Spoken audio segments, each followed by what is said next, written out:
اعوذ باللہ من الشیطان الرجیم بسم اللہ الرحمن الرحیم۔ لاکھوں کروڑوں اربوں خربوں درود و سلام محمد و آل محمد پر۔ السلام علیکم ورحمۃ اللہ وبرکاتہ۔ معزز ناظرین و سامعین، آج کا بلاگ شروع کرنے سے پہلے آپ سے پرزور درخواست ہے، ریکویسٹ ہے کہ برائے مہربانی ویڈیو کو لائک، شیئر اور چینل کو سبسکرائب کر کے شکریہ کا موقع دیں، میری مدد کریں، میری ہیلپ کریں۔ آج کے بلاگ میں ہم حضرت موسیٰ علیہ السلام کے متعلق پڑھیں گے، جو کہ اللہ تعالیٰ کے بہت نیک اور جلیل القدر پیغمبر تھے۔ حضرت موسیٰ علیہ السلام ایک جلیل القدر پیغمبر تھے، جنہوں نے اس دور کے جابر حکمران فرعون منقاہ سے ٹکر لی اور باطل کو چاروں شانے شکست دے کر اللہ کی حاکمیت کا لوہا منوایا۔ نام و نسب: حضرت موسیٰ بن عمران بن قامت بن لادی بن یعقوب علیہ السلام۔ حضرت ہارون حضرت موسیٰ علیہ السلام کے بڑے بھائی تھے اور وہ بھی نبی تھے، اور ہر مہم اور آزمائش میں حضرت موسیٰ علیہ السلام کے ساتھ رہے۔ ولادت و پرورش: مصر کے بادشاہ فرعون ایک بیان خواب دیکھا۔ مصر کے بادشاہ فرعون نے ایک بیان خواب دیکھا اور سخت خوفزدہ ہو گیا۔ اس نے اپنے تمام نجومیوں اور کاہنوں کو طلب کیا اور خواب کی تعبیر چاہی۔ کاہنوں اور نجومیوں نے زاچہ کھینچے اور مشترکہ فیصلہ دیا کہ ایک ایسا بچہ دنیا میں آنے والا ہے جو تیری سلطنت کو تباہ و برباد کر دے گا۔ اس پر فرعون نے حکم دیا کہ پیدا ہونے والے تمام بچوں کو قتل کر دیا جائے۔ حضرت موسیٰ علیہ السلام کی والدہ نے بچے کی پیدائش کو انتہائی خفیہ رکھا اور 3 ماہ تک دنیا کی نظروں سے پوشیدہ رہ کر حضرت موسیٰ علیہ السلام کی پرورش کرتی رہیں۔ ان کی والدہ سخت پریشان تھیں۔ اللہ تعالیٰ نے ان کی اس پریشانی میں مدد فرمائی اور ان کے دل میں القاء کیا کہ ایک ایسا صندوق بناؤ جس پر پانی اثر نہ کر سکے اور ہوا بھی برابر اندر جا سکے۔ اس میں بچے کو محفوظ طریقے سے بند کر دو اور دریائے نیل میں بہا دو۔ حضرت موسیٰ علیہ السلام کی والدہ نے ایسا ہی کیا۔ صندوق بہاؤ کی سمت بہہ نکلا۔ حضرت موسیٰ علیہ السلام کی ہمشیرہ فطری محبت سے مجبور ہو کر کنارے صندوق کے ساتھ دوڑنے لگیں۔ اللہ تبارک تعالیٰ حضرت موسیٰ علیہ السلام کے محافظ تھے، اور جس کی حفاظت خود خدا کرے اسے کون مار سکتا ہے۔ فرعون کی بیوی: ادھر اللہ کی قدرت دیکھیے کہ فرعون کی بیوی آسیہ نیل کے کنارے محل کے باغ میں اپنی کنیزوں کے ہمراہ موسم سے لطف اندوز ہو رہی تھی کہ لکڑی کا صندوق کنارے پر آ لگا۔ کنیزوں نے ملکہ کے کہنے پر صندوق کھولا تو صندوق میں ایک نہایت خوبصورت نوزائیدہ بچہ انگوٹھا چوس رہا تھا۔ فرعون کی بیوی بچے کو دیکھ کر بہت خوش ہوئی۔ کچھ عرصہ بعد فرعون نے بچے کو دیکھا اور اسے خیال آیا کہ بچے کو قتل کر دیا جائے، لیکن فرعون کی بیوی اس کے سامنے آ گئی اور اس نے ہیلے بہانے سے اللہ کے فضل و کرم سے بچے کو بچا لیا۔ مشت الہی کے سامنے کوئی دم نہیں مار سکتا۔ بے شک فرعون کیا چیز تھی۔ اب بچہ کسی کا دودھ نہیں پی رہا تھا۔ علماء کرام اور مفسرین نے فرعون کی بیوی کا نام آسیہ بتایا ہے اور قرآن حکیم میں مومنہ کہا گیا ہے۔ وہ فرعون کے خاندان سے ہی تھیں۔ روح المعانی جلد 20 صفحہ نمبر 1۔ اب اس بارے میں فرعون کی بیوی پریشان ہوئی کہ بچے کو دودھ کیسے پلایا جائے۔ اس وقت بچے کی ہمشیرہ جو فرعون کی کنیزوں میں سے ایک تھی، وہ دریا کے کنارے صندوق کے ساتھ آئی ہوئی تھیں۔ انہوں نے حضرت آسیہ کو صندوق اٹھاتے اور کھولتے دیکھ لیا تھا۔ وہ بول اٹھیں کہ میں ایک ایسی عورت کو جانتی ہوں جو اس بچے کو دودھ پلا سکتی ہے۔ فرعون کی بیوی آسیہ نے کہا، ہاں جاؤ اس عورت کو لے آؤ۔ بچے کی والدہ اپنے گھر میں بے چین و بے قرار تھیں کہ لڑکی نے آ کر تمام قصہ کہہ سنایا اور کہا کہ فوراً چلیے، ملکہ نے آپ کو بلایا ہے۔ ممتا کے دل کو چین آیا اور وہ فوراً ملکہ کے پاس پہنچ گئی، اور اس طرح اللہ تعالیٰ نے اپنا وعدہ پورا فرمایا اور خداوند قدوس نے اپنے بندے پر خاص رحم و کرم فرمایا۔ بے شک اور موسیٰ علیہ السلام فرعون کے محل میں ہی پرورش پانے لگے۔ قرآن حکیم اور حضرت موسیٰ علیہ السلام۔ قرآن حکیم میں حضرت موسیٰ علیہ السلام اور حضرت ہارون علیہ السلام کے متعلق متعدد مرتبہ ذکر فرمایا گیا ہے۔ سورہ بقرہ آیت نمبر 47 تا 61، اور پھر 63 تا 75، 83 تا 87، 92 تا 93، 108 سے 126، 243 سے 251۔ سورہ نساء 153 تا 156 اور 164۔ سورہ مائدہ آیت نمبر 12، 13، 20 تا 25، 32، 45، 70، 71، 78، 79۔ سورہ انعام آیت نمبر 84، 90، 146، 154، 199۔ سورہ اعراف 103 تا 157، 59 تا 171، سورہ انفال آیت نمبر 54، سورہ یونس 74 تا 93، سورہ ہود 96 سے 99 اور 110، ابراہیم 5 6 8 آیت نمبر، سورہ 124، سورہ بنی اسرائیل 2 سے 8 101 تا 104، سورہ کہف 60 تا آیت نمبر 60، سورہ مریم 51 تا 53، سورہ طٰہٰ 90 تا 98، سورہ انبیاء 48 سے 49، سورہ فرقان 35 تا 36 آیت نمبر، سورہ شعراء 10 تا 66، سورہ مومنون 45 تا 49، سورہ نمل 7 سے 14، سورہ قصص 3 سے 48، سورہ عنکبوت 39 تا 40، سورہ سجدہ 23 سے 24، سورہ احزاب سورہ آیت نمبر 29، سورہ صفات 114 تا 122، سورہ مومن آیت نمبر 23 سے 45، سورہ زخرف 36 سے 56، سورہ دخان 17 سے 33، سورہ جاسیہ 16 سے 17، سورہ زاریات 38 سے 40، سورہ قمر 41 سے 55، سورہ صف آیت نمبر 5، سورہ جمعہ 5 تا 6، سورہ تحریم آیت نمبر 11، سورہ اقافہ 15 سے 16، سورہ مزمل 15 سے 16، سورہ نازعات 15 سے 25، سورہ فجر 10 سے 13۔ صرف حضرت موسیٰ علیہ السلام کا ذکر مندرجہ ذیل مرتبہ آیا ہے۔ سورہ بقرہ، سورہ ہود، سورہ نساء، سورہ ابراہیم، سورہ انبیاء، سورہ مائدہ، سورہ بنی اسرائیل، سورہ مومنون، سورہ انعام، سورہ کہف، سورہ فرقان، سورہ اعراف، سورہ مریم، سورہ شعراء، سورہ یونس، سورہ طٰہٰ، سورہ نمل، سورہ سجدہ، سورہ قصص، سورہ احزاب، سورہ صفت، سورہ مومن، سورہ زخرف، سورہ زاریات، سورہ نازعات، یعنی قرآن کریم میں حضرت موسیٰ علیہ السلام کا ذکر 126 مرتبہ آیا ہے۔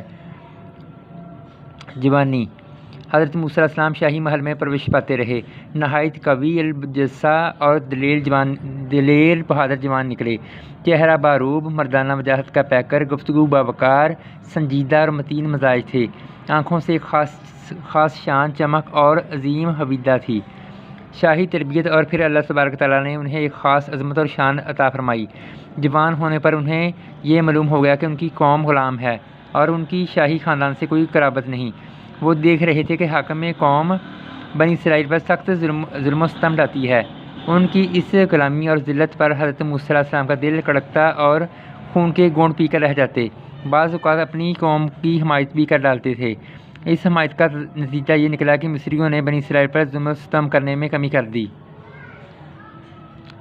اللہ نے انہیں اپنی خاص رحمت سے نوازا اور جسمانی خوبصورتی، طاقت، قوت کے علاوہ علم و حکمت سے نوازا۔ سن بلوغت تک پہنچ کر ان میں قوت فیصلہ اور علم و نظر بھی کمال درجہ تک پہنچ گئی۔ وہ روحانی اور جسمانی دونوں طرح عروج کمال حاصل کر گئے۔ قرآن پاک میں اللہ تعالیٰ فرماتے ہیں، ترجمہ: اور جب موسیٰ علیہ السلام پہنچا اپنے زور پر تو بخشا ہم نے اس کو قوت فیصلہ، اور اسی طرح ہم نیکوکاروں کا بدلہ دیا کرتے ہیں۔ سبحان اللہ۔ سورہ قصص 28 آیت نمبر 14۔ مصری کا مارے جانا۔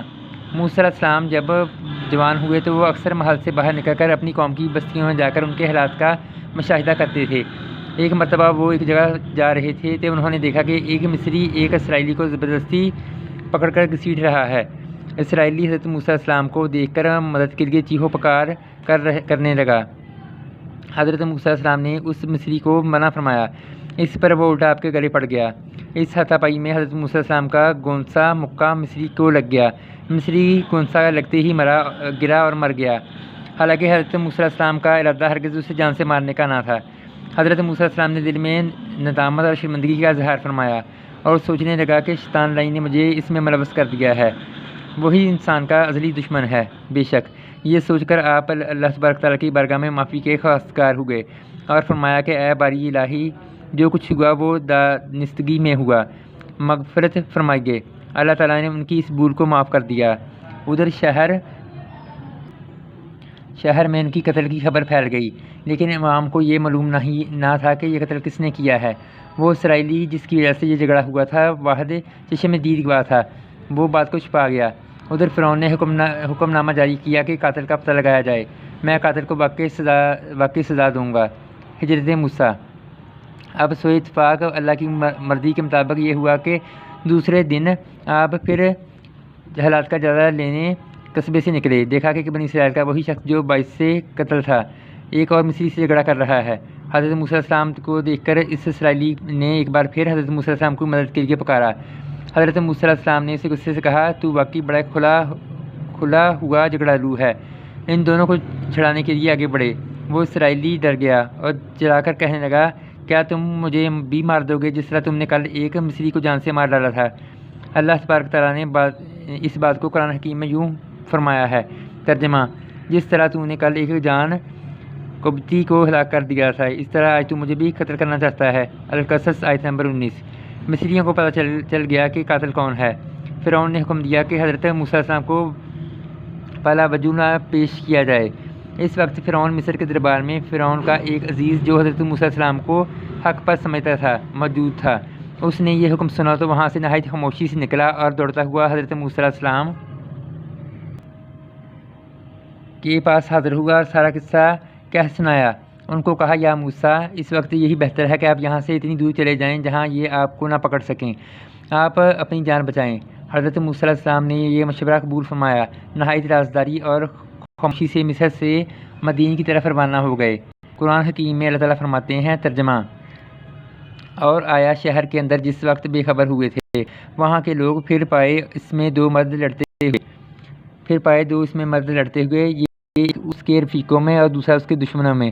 پھر فریاد کی اس نے جو تھا اس کے رفیقوں میں، میں اس کے مقابلے میں جو تھا اس کے دشمنوں میں۔ پھر مکہ مارا اس کو موسیٰ نے، پھر وہ مر گیا۔ بولا، یہ ہوا شیطان کے کام سے، بے شک وہ دشمن ہے بہکانے والا سری۔ موسیٰ بولا، اے میرے رب، میں نے برا کیا، اپنا سو بخش دے مجھ کو۔ پھر اس کو بخش دیا، بے شک وہی بخشنے والا مہربان۔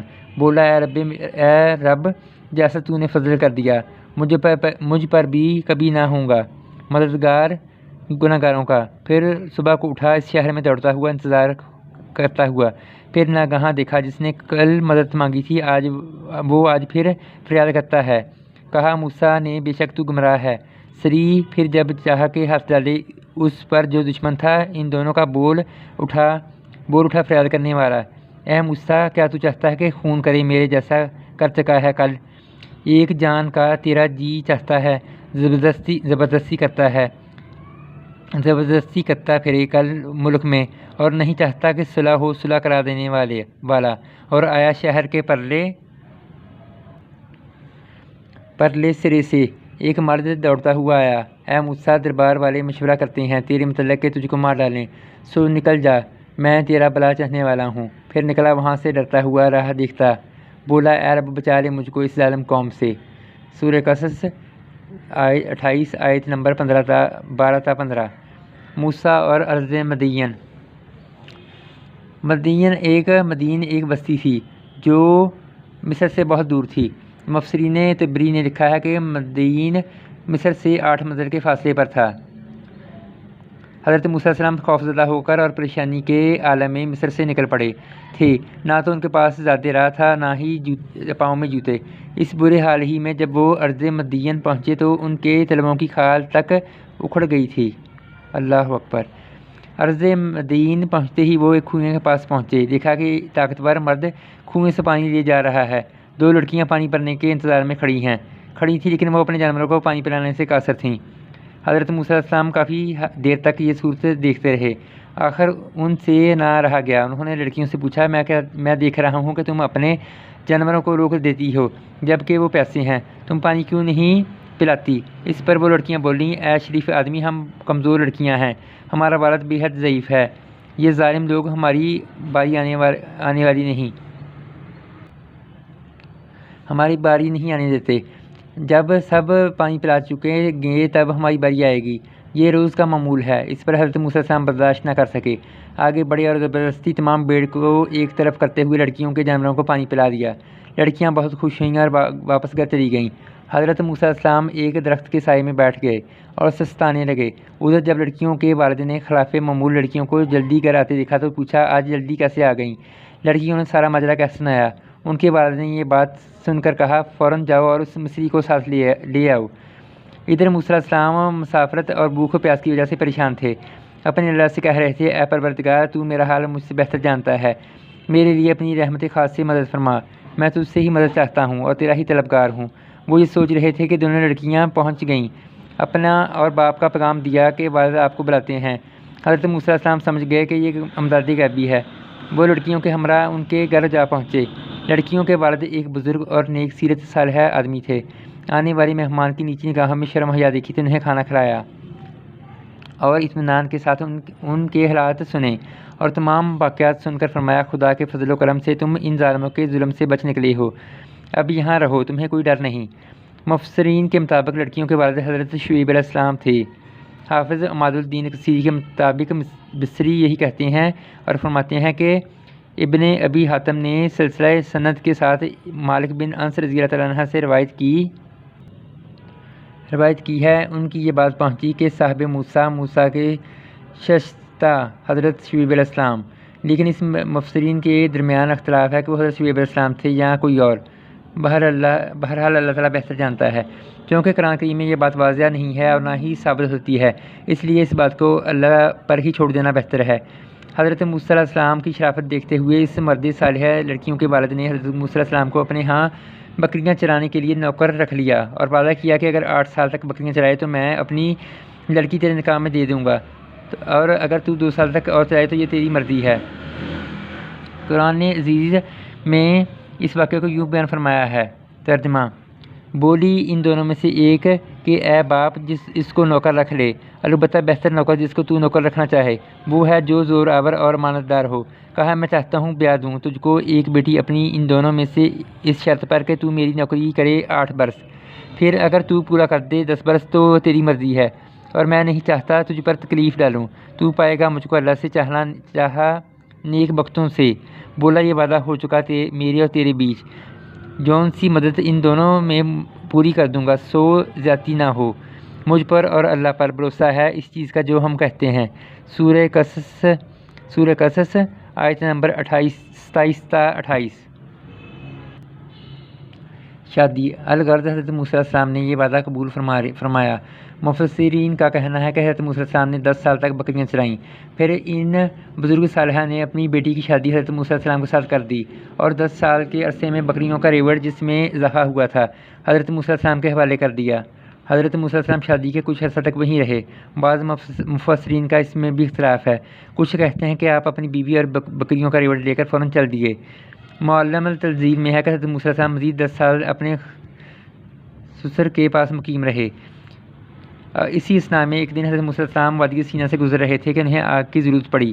آپ آگ کی تلاش میں ادھر ادھر نکلے کہ کوہ طور پر انہیں روشنی دکھائی دی، وہ سمجھے کہ وہاں آگ ہے، انہوں نے بیوی بچوں اور ریوڑ کو وہاں چھوڑا اور آگ کی تلاش میں پہاڑ کی جانب چل پڑے۔ کوہ طور اور مقدس وادی۔ چلتے چلتے جب پہاڑ کے نزدیک وادی ایمن میں پہنچے تو قرآن پاک میں اللہ تعالیٰ نے یوں فرمایا، ترجمہ: پھر موسیٰ نے اپنی بیوی سے کہا تم یہاں ٹھہرو، میں نے آگ دیکھی ہے، شاید اس میں سے کوئی چنگائی تمہارے لیے لا سکوں یا وہاں علاوہ پر کسی کو رہبر پا سکوں۔ سورہ طٰہٰ آیت نمبر 10۔ نبوت۔ حضرت موسیٰ علیہ السلام جب اور قریب پہنچے تو دیکھا کہ عجیب آگ ہے، اس کی روشنی درخت پر پڑتی ہے لیکن نہ تو جلتی ہے نہ ہی بجھتی ہے۔ وہ اس عجیب روشنی کو دیکھنے اور آگے بڑھے، لیکن جوں جوں وہ آگے بڑھتے تو آگ دور ہوتی جاتی تھی۔ یہ دیکھ کر موسیٰ علیہ السلام خوفزدہ ہو گئے اور پیچھے ہٹے۔ پیچھے ہٹنے پر آگ قریب آ گئی اور آواز آئی، اے موسیٰ ادب و احترام سے اپنی جوتی اتار دے، میں ہوں اللہ تیرا اور تیری جہانوں کا رب، تمام جہانوں کا رب، تو مقدس وادی میں کھڑا ہے اور میں نے تجھے نبوت کے لیے چن لیا ہے۔ سبحان اللہ۔ قرآن حکیم میں اس خداوند قدوس نے اس واقعے کو یوں بیان فرمایا ہے، ترجمہ: پس موسیٰ اس آگ کے قریب آئے تو پکارے گئے، اے موسیٰ میں ہوں تمہارا رب، پس اپنی جوتی اتار دے، تو دعا کی مقدس وادی میں کھڑا ہے، اور دیکھ میں نے تجھ کو اپنی رسالت کے لیے چن لیا ہے، پس جو کچھ وحی کی جاتی ہے اسی کو کان لگا کر سن۔ سورہ طٰہٰ آیت نمبر 11 تا 13۔ مفسرین کے مطابق موسیٰ نے جس روشنی کو آگ سمجھا تھا وہ آگ نہ تھی، بلکہ وہ تجلی الہی کا نور تھا۔ سبحان اللہ۔ لیکن جو آواز سنی وہ فرشتے کی آواز تھی۔ اسی کے ذریعے حضرت موسیٰ علیہ السلام سے خدا ہم کلام ہوا۔ لیکن بعض ارباب تحقیق کی رائے یوں ہے کہ حضرت موسیٰ علیہ السلام کے ساتھ خدا براہ راست ہم کلام ہوا۔ بہرحال حضرت موسیٰ علیہ السلام کو حکم ہوا جوتی اتارو کہ یہ وادی ایمن ہے۔ صحیح حدیث سے ثابت ہے کہ نبی کریم صلی اللہ علیہ وآلہ وسلم اور صحابہ کرام مساجد میں جوتیوں سمیت نماز ادا کیا کرتے تھے، لیکن موسیٰ علیہ السلام سے جوتی اتارنے کا مطالبہ اس لیے کیا گیا کہ صحیح حدیث کے مطابق اس کی وجہ حضور صلی اللہ علیہ وسلم نے بیان فرمائی ہے۔ کانت من جلد الحمار المیت، موسیٰ علیہ السلام کی جوتیاں مردہ گدھے کی کھال سے بنائی گئی تھیں، یعنی گدھے کو ذبح نہیں کیا گیا تھا، اس لیے پاک نہ تھیں۔ حضرت موسیٰ علیہ السلام نے اللہ کا کلام سنا تو خوشی اور حیرت سے پھولے نہ سمائے اور سجدے میں گر گئے اور رب عظیم کا شکر بجا لائے۔ معجزات ربانی۔ حضرت موسیٰ علیہ السلام برتہ حیرت میں سجدے سے اٹھے تو پروردگار عالم نے پھر فرمایا، اے موسیٰ یہ تیرے داہنے ہاتھ میں کیا چیز ہے؟ اللہ تعالیٰ نے قرآن حکیم میں یوں فرماتے ہیں۔ ترجمہ: موسیٰ تیرے داہنے ہاتھ میں یہ کیا ہے؟ سورہ طٰہٰ آیت نمبر 17۔ حضرت موسیٰ علیہ السلام بولے، یا رب العزت، میرے داہنے ہاتھ میں میری لاٹھی ہے جس سے میں چراتے وقت بکریاں ہانک لیتا ہوں اور اپنی بکریوں کے لیے چارہ اکٹھا کرتا ہوں، یعنی درختوں میں سے پتے جاڑ لیتا ہوں۔ اسی امر کو اللہ تبارک تعالیٰ نے قرآن حکیم میں یوں بیان فرمایا ہے۔ ترجمہ: یہ میری لاٹھی ہے، اس پر جو بکریاں چراتے ہوئے سہارا لیتا ہوں اور اپنی بکریوں کے لیے پتے جاڑ لیتا ہوں۔ سورہ طٰہٰ آیت نمبر 18۔ پھر موسیٰ علیہ السلام نے کہا، یا رب العالمین، میں نے اس سے اپنی ضرورت کے اور بھی کام لیتا ہوں۔ قرآن حکیم نے اس بات کو یوں بیان فرمایا ہے۔ ترجمہ: اور میرے لیے اس سے متعلق اور ضروریات بھی ہیں۔ سورہ طٰہٰ آیت نمبر 18۔ اس پر اللہ تعالیٰ نے حضرت موسیٰ علیہ السلام سے فرمایا، اے موسیٰ اپنی اس لاٹھی کو زمین پر ڈال دے۔ اے موسیٰ اپنی اس لاٹھی کو زمین پر ڈال دے۔ قرآن پاک میں ارشاد الہی ہے۔ ترجمہ: موسیٰ اس لاٹھی کو زمین پر ڈال دو۔ سورہ طٰہٰ آیت نمبر 19۔ لاٹھی کا خوفناک عدسہ بن جانا۔ حضرت موسیٰ علیہ السلام نے حکم الہی کی تعمیل کرتے ہوئے اپنی لاٹھی زمین پر ڈال دی۔ حکم خداوندی سے لاٹھی زمین پر گرتے ہی خوفناک بہت بڑا سانپ یعنی عدسہ بن گئی۔ عدسہ خوفناک آواز میں پھنکارنے لگا اور دوڑنے لگا۔ حضرت موسیٰ علیہ السلام بتقاضائے بشریٰ کے تحت گھبرا گئے اور خوف سے بھاگ نکلے۔ اسی وقت آواز آئی، اے موسیٰ مت ڈر، اس کو پکڑ لو، ہم اسے پھر لاٹھی بنا دیں گے۔ حضرت موسیٰ علیہ السلام کی لاٹھی دو شاخی تھی۔ اب یہ حادثہ بھی دو سروں والا تھا۔ آپ نے حکم الہی کی تعمیل فرمائی۔ اب آپ کا ڈر اور خوف دور ہو چکا تھا۔ آپ آگے بڑھے اور لاٹھی کو پکڑ لیا۔ آپ نے جو ہی لاٹھی پکڑی وہ خوفناک عدسہ جو دو منہوں سے پھنکار رہا تھا پھر لاٹھی بن گیا۔ رب کریم فرماتے ہیں۔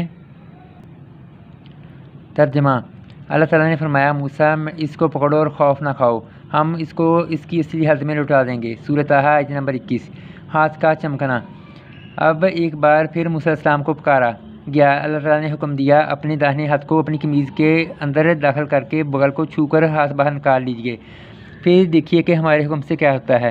موسیٰ علیہ السلام نے ایسا ہی کیا، بعض ہاتھ بغل سے مس کر کے باہر نکالا۔ آپ کا ہاتھ چاند کی طرح بے داغ سفید چمکنے لگا۔ پھر فرمان الہی ہے، اور ملا دے اسے اپنے ہاتھ کو اپنی بغل کے ساتھ، نکل آئے گا وہ سفید بغیر کسی مرض کے، یعنی برد سے پاک۔ یہ دوسری نشانی ہے۔ سورہ طٰہٰ آیت نمبر 22۔ اللہ تعالیٰ نے حضرت موسیٰ علیہ السلام کو نبوت اور رسالت کے دو بڑے نشان عطا فرمائے، اور یہ نشان ان کی نبوت اور صداقت کی واضح دلیل تھی۔ اللہ تعالیٰ نے انہیں نبوت اور رسالت سے نوازا اور انہیں یہ معجزے بھی عطا فرما دیے تاکہ موسیٰ اللہ کی بڑی شان اور عظمت کا خود مشاہدہ کر سکیں۔ فرمان الہی ہے تاکہ ہم تجھے اپنی بڑی نشانیوں کا مشاہدہ کرا دیں۔ سورہ قصص آیت نمبر 26۔ پھر فرمایا، پس تیرے پروردگار کی طرف سے فرعون اور اس کی جماعت کے مقابلے میں تیرے لیے یہ واضح دلیل ہے۔ بلا شبہ فرعون اور اس کی جماعت نافرمان قوم ہے۔ سورہ قصص آیت نمبر 32۔ معزز ناظرین و سامعین، یہاں پر ہمیں دیجیے اجازت۔ اگلے بلاگ میں انشاءاللہ ہم حضرت موسیٰ علیہ السلام کی مصر واپسی کے متعلق پڑھیں گے، لیکن جانے سے پہلے آپ سے پرزور درخواست ہے، ریکویسٹ ہے کہ برائے مہربانی ویڈیو کو لائک، شیئر اور چینل کو سبسکرائب کر کے مجھے سپورٹ کریں، میری ہیلپ کریں، میرا سہارا بنیں۔ اللہ پاک آپ پہ لاکھوں کروڑوں اربوں خربوں رحمتیں فرمائے۔ اللہ پاک آپ کا حامی و ناصر ہو۔ برائے مہربانی مجھے سپورٹ کریں، برائے مہربانی میری مدد کریں۔ آپ کے لیے محنت کی جا رہی ہے، برائے مہربانی میری ہیلپ کریں، میری مدد کریں۔ اللہ پاک آپ کو اپنے حفظ و امان میں رکھے۔ انشاءاللہ اگلے بلاگ میں حضرت موسیٰ علیہ السلام کی مصر واپسی کے متعلق پڑھیں گے۔ تب تک کے لیے اجازت دیجیے۔ اللہ حافظ۔